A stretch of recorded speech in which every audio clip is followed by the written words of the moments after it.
नांदेड महानगरपालिकेत भारतीय जनता पार्टीला मिळालेलं स्पष्ट बहुमताचं श्रेय नांदेडकर जनतेला असल्याचं खासदार अशोक चव्हाण यांनी सांगितलंय। जनतेनं पंतप्रधान नरेंद्र मोदी आणि मुख्यमंत्री देवेंद्र फडणवीस यांच्या नेतृत्वावर विश्वास दाखवला असून कार्यकर्त्यांच्या मेहनतीमुळे हा विजय मिळाल्याचं त्यांनी स्पष्ट केलं। शिवसेनेसह युतीसाठी चर्चा झाली होती, मात्र ती यशस्वी ठरली नाही असे सांगत MIM सोबत कुठलीही युती होणार नसल्याचे त्यांनी ठामपणे सांगितलं। स्पष्ट बहुमत असल्यानं नांदेडचा महापौर भाजपचाच राहील असा विश्वास त्यांनी व्यक्त केला। या सगळ्या विजयाचं श्रेय प्रथम मी नांदेडच्या मतदारांना देतो, ज्यांनी आमच्यावर विश्वास व्यक्त पुनश्च केला आणि भाजपच्या हातामध्ये पहिल्यांदा ही महानगरपालिका सोपवली, त्याबद्दल नांदेडच्या जनतेचे लाख लाख आभार। त्याचबरोबर या देशाचं नेतृत्व करणारे यशस्वी पंतप्रधान नरेंद्र मोदी साहेब, राज्याचे मुख्यमंत्री देवाभाऊ अर्थात देवेंद्र फडणवीसजी यांच्याबद्दल विश्वास व्यक्त केलेला आहे लोकांनी।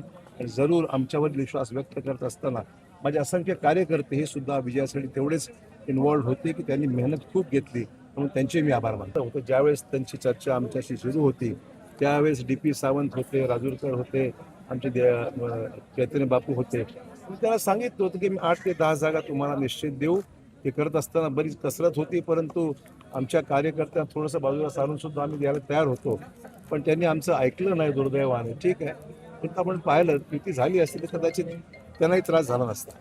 युती न होण्यामागे कोणाचं काही हेतू होता मला सांगणं कठीण आहे, त्यांचा अंतर्गत प्रश्न आहे, परंतु आम्ही स्पष्ट आमची भूमिका होती, आम्ही त्यांना सोबत घ्यायची तयारी केली की आम्ही सुद्धा या जिल्ह्याचं आज नाही तर गेल्या 40 वर्षापासून या जिल्ह्याचं नेतृत्व करतो।